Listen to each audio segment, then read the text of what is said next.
P डिड्डी उर्फ Shawn Coombs के खिलाफ कई गंभीर आरोप लगे हैं, जिसमें यौन उत्पीड़न, दुर्व्यवहार और यौन तस्करी के मामले शामिल हैं। इन आरोपों का आधार कई महिलाओं और पुरुषों के बयान हैं, जिन्होंने पी डिड्डी पर नशीला पदार्थ देकर यौन कृत्य में शामिल करने का आरोप लगाया है। यह मामला तब और उछल गया जब कैसेंड्रा वेंचुरा, पी डिड्डी की पूर्व प्रेमिका, ने उन पर दुर्व्यवहार और यौन उत्पीड़न का मुकदमा दायर किया। इस मुकदमे के बाद पी डिड्डी ने अदालत से बाहर समझौता कर लिया, लेकिन इसके बाद और भी कई लोग आगे आए और उन पर समान आरोप लगाए।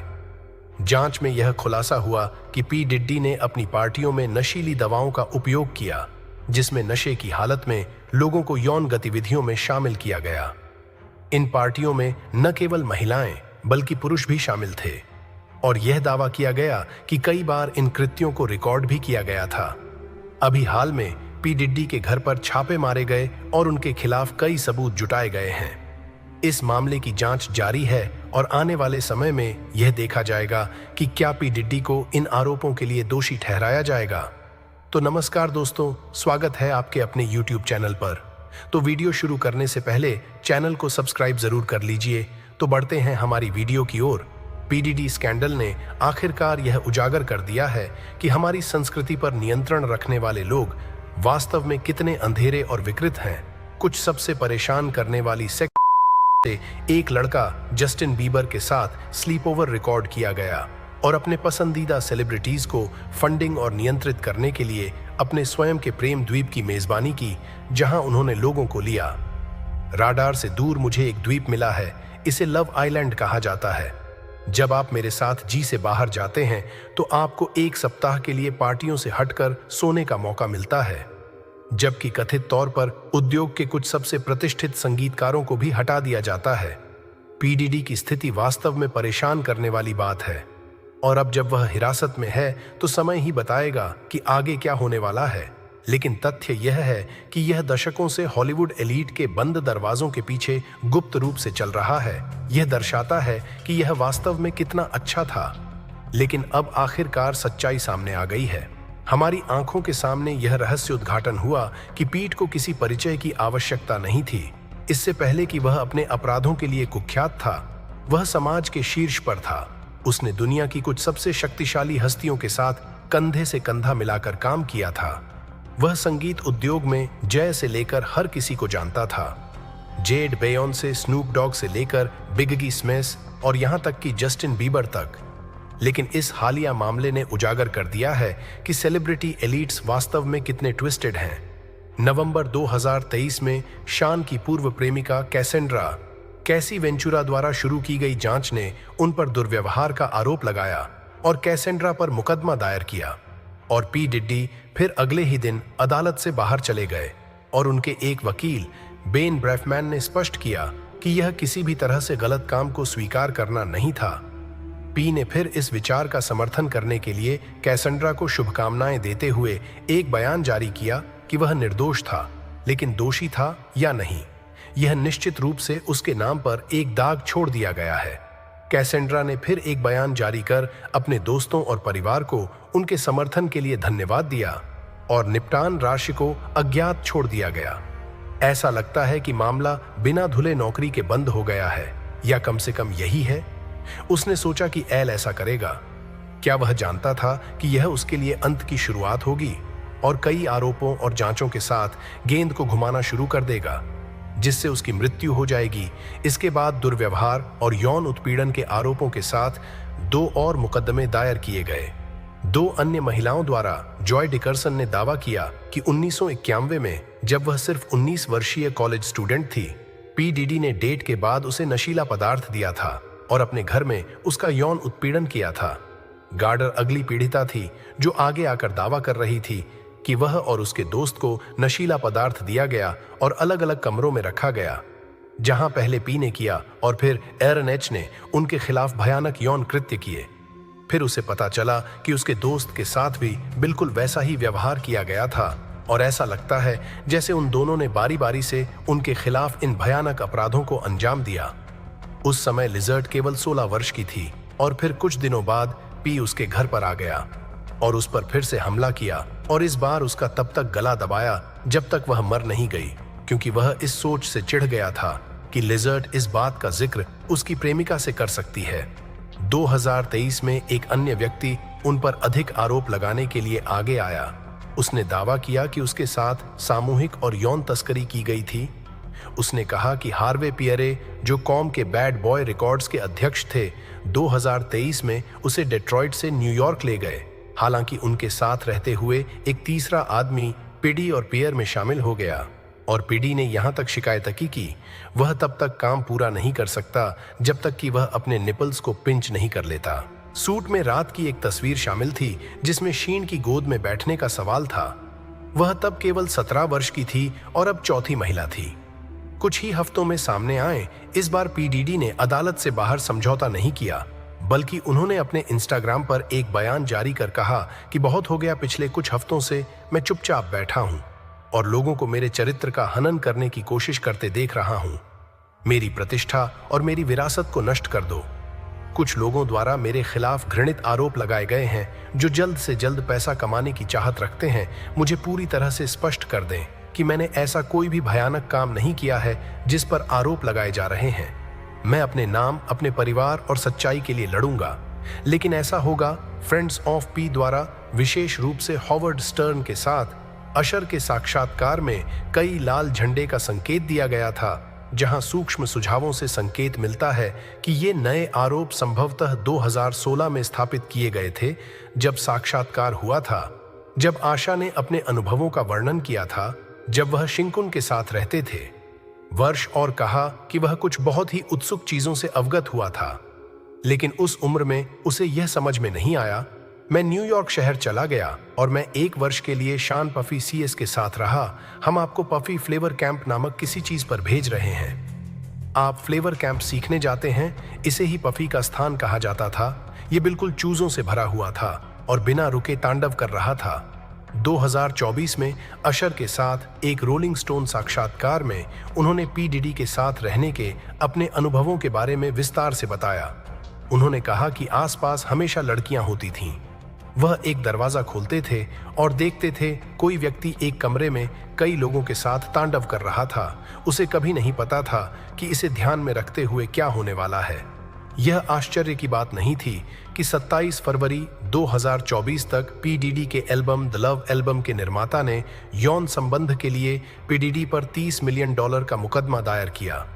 हमले में उसने दावा किया कि उसे भी नशीला पदार्थ दिया गया था और वह 2 पुरुष यौन कर्मियों और श्री पी डिड्डी के साथ बिस्तर पर जागा था। उसके मुकदमे में पी डिड्डी का बेटा जस्टिन भी शामिल था, जिसके बारे में उसने दावा किया था कि वह घर में सोना लाएगा और फिर उन्हें नशीला पदार्थ दिया, जबकि उसके पिता ने गुप्त रूप से इन यौन संबंधों को फिल्माया था। कार्य करता है। हालांकि डिएंजेलो नोएल मैरिस नामक एक वयस्क फिल्म अभिनेता ने दावा किया कि मुकदमे में इस्तेमाल की गई तस्वीरों में से एक वास्तव में उनकी फिल्मों में से एक सेंट थी। हालांकि शायद बदनाम किया गया। जहां धुआं है वहां आग है, और पीडीडी अब सख्त तौर पर आग बुझाने की कोशिश कर रहा था। वास्तव में उन्होंने स्वीकार किया है कि उन्होंने अपने जीवन में हर चीज का दस्तावेजीकरण किया है। इसलिए किसी भी यौन पुरुष कृत्य को आसानी से टेप पर पकड़ा जा सकता है और उस प्रदर्शन का डर कुछ लोगों को आगे आने से भी रोकेगा। जीन डीपी डीड के पूर्व अंगरक्षक ने कहा एक साक्षात्कार में, जिसमें पी डिड्डी का पुरुष एस्कॉर्ट्स के साथ यौन संबंध बनाना शामिल था। केसी से उनकी पहचान छुपाने के लिए पीडीडी ने उन्हें मुखौटे पहनाए।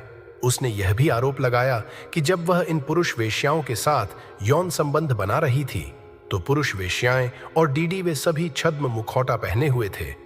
वह नहीं चाहता था उसे यह जानने के लिए कि वे कौन थे। इसीलिए 25 मार्च 2024 को एलए और मियामी दोनों में पीडी के घरों पर न्यूयॉर्क में होमलैंड सिक्योरिटी जांच विभाग द्वारा छापा मारा गया था।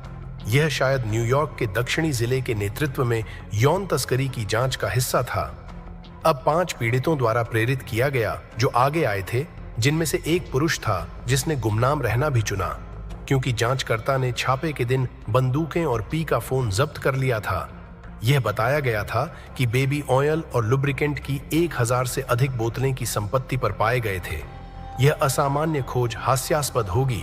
यदि यह इतने भयानक आरोपों के लिए दोषी नहीं होती, यह केवल सेक्स पार्टियों की उड़ने वाली अफवाहों का समर्थन करती थी, जो नशे में धुत महिलाओं और पुरुष एस्कॉर्ट्स के साथ कई दिनों से चल रही थीं, जो उद्धरण सनकी में यौन कृत्य कर रहे थे।